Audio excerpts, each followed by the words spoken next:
Hey, how's it going, all of you beautiful people around the world? My name is Ryan, aka Blackbeard TCG. And in today's video, I mean, look, you guys see the title of the video already. That's right, I am not buying a single box of OPO3. Now, let me start this video off by saying this.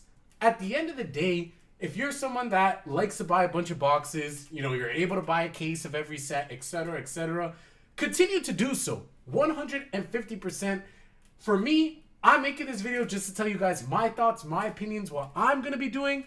But at the end of the day, I don't want to be a doomer. I don't want to rain on anyone's parade or anything like that. Shoutouts to everybody that does buy multiple boxes. Shoutouts to those heroes that can actually buy cases every set. Because then, you know, people like me that are a little bit more on the cheap side can go ahead and buy those singles that are now on the market. Buy those cards after people open up box after box, and those cards end up being worth about 50 cents to a couple dollars for SRs. So for me, thank you so much. But the reason why I'm not purchasing any of OPO3, and let me make it clear, I'm definitely purchasing boxes of OPO4. Got that pre-ordered and out of the way, so don't worry about that.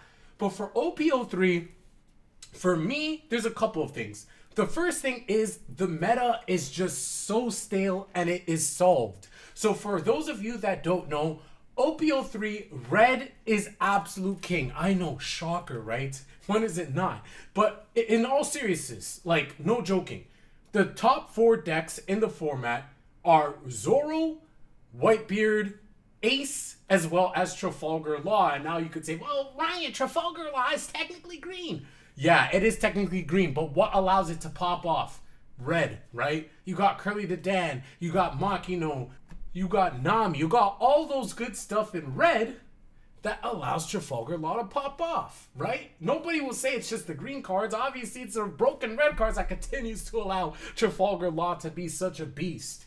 So the metagame is solved for the most part, right? Okay, so that's one thing. You could say that with every format because we could always just look and see what's being played over in Asia and just say, oh, well, Ryan, the meta's solved in that. Why doesn't everybody just play those decks? X, Y, Z. Okay, good argument, right? And I'm going to tell you why you're wrong. The thing is, because all of these decks are basically solved and we know what's going to be good in them, to me, a lot of the value comes in just buying the singles. So let me explain.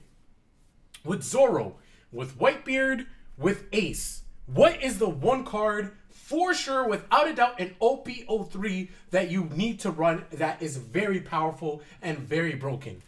That is 5 cost Marco. I think we all agree that this is a 4 of in Zoro, Whitebeard, and Ace. If you want to play one of the top decks, go ahead and pick it up. For me personally, you guys know, I'm not trying to be sweaty anymore. I'm not playing super competitively or anything like that. I'm chilling, playing my Crocodile deck.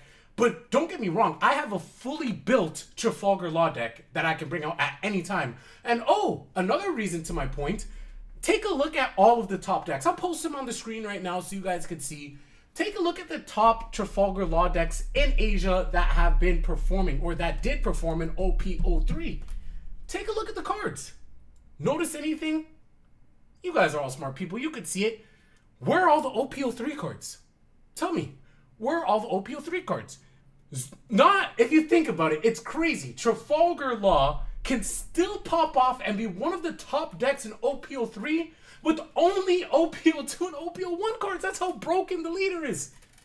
You guys see what I'm saying here? So technically, you don't even need to buy any OPO3 and you could still have a top deck if you're playing Trafalgar Law. If you're playing things like Ace, of course, I can understand. There's more to buy. There's the events. If you play the version with the stage, of course, there's that. So don't get me wrong. I completely understand that. If you're playing Whitebeard, whether it's Izo or those other cards, those are going to be cheap to pick up. Buggy, when you're playing Zoro, that's going to be cheap to pick up, right? You're talking about cents on the dollar for those things. But what's going to be expensive? It's going to be the SR Marco, because those 3 decks are going to be rocking it. And so in my opinion, if I was looking to just chase after meta, all I'm buying is those commons, those uncommons, those cards that are going to be super cheap, like the Izos, like the Buggies and things like that are, like, it's guaranteed to be cheap. Maybe on day 1 they might be $1, but let's all be real, those things are dropping after about a week or two. Like, let's just be real. Like, we've seen it in OPO 1, we've seen it in OPO 2, it's going to happen in OPO 3 once people actually open a product. The thing that I would look out to buy for sure would be the 5-cost Marco, and then of course, if you are playing Ace, then you can go ahead and pick up any of the other cards that you need or any of the other events. That's what I would do, right? If I wanted to play those decks. I'm playing my Crocodile deck, so I'm chilling. Now, obviously, if you are someone that is excited to play any of the other new leaders, maybe you've been excited for Kuro, right? And you really want to get your hands on that. Maybe you're excited for Yellow, right? Maybe you want to play Katakuri and he's your favorite character and you've been waiting, right? Well then, there you go. Go ahead and purchase your boxes. Again, for me, I would just say buy the singles because ultimately it would come out cheaper, but go ahead and do that. And also, at the end of the day, if you like the dopamine spike, if you like the dopamine rush of just cracking open packs, the gacha aspect of it, well then by all means, go ahead and do so. At the end of the day, it's all about having fun. If you're a collector and you just want to open things up and just collect cards, there's nothing wrong with that. There's absolutely nothing wrong with that at all. And obviously we need people to buy the product. So again, there is a secondary market. Without people buying the initial product, there is no secondary market. It is all symbiotic. And so again, if you're one of those people, I want to say thank you, because that's basically what's going to enable me to pick up all these cards for super cheap. Now, when it comes to OPO 4, you guys already know, you guys have probably been seeing on my Twitter, I am all about Queen. I will be preaching Queen every single day. And I want to see as many people piloting Queen. I truly believe that that deck is the most fun deck in OPO 4, and it is very strong. I love that deck so much.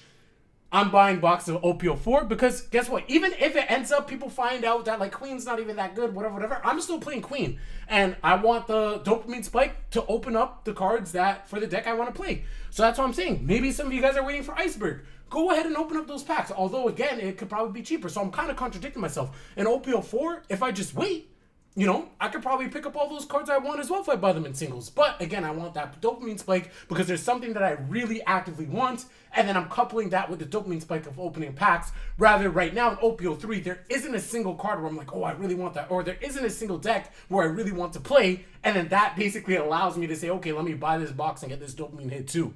That's just me. That's my opinion. But with all of that being said, I'm curious what you guys think. Let me know in the comment section below. Are you guys going to be buying boxes? Do you already have boxes pre-ordered on the way? Are you somebody that's able to buy a case every set? Again, I don't know how all y'all do that. You guys got to tell me what jobs you guys have if you can buy cases every set. Because, I mean, the prices that I'm looking at, and I know some of y'all, you guys have the plug. You can get it for cheaper. But, hey, man, I've seen some people that are spending retail price or even above retail price for cases. And I'm just like, how are you guys spending this every set? How much money y'all got? But with all that being said, let me know in the comment section below. Are you guys going to be buying a bunch of boxes of OPO 3? Or are you guys going to be taking the route that I'm taking, buying the singles for this set? Are you somebody that always buys singles? Are you somebody that always buys a box or two? Are you somebody that buys a case? Or are you someone that, again, like me, you pick and choose, right? There's sets that you want to actually buy, and there's sets that you have no problem passing. The way that I look at it as well when I play card games, because it's quite literally a gacha game, right, at its core.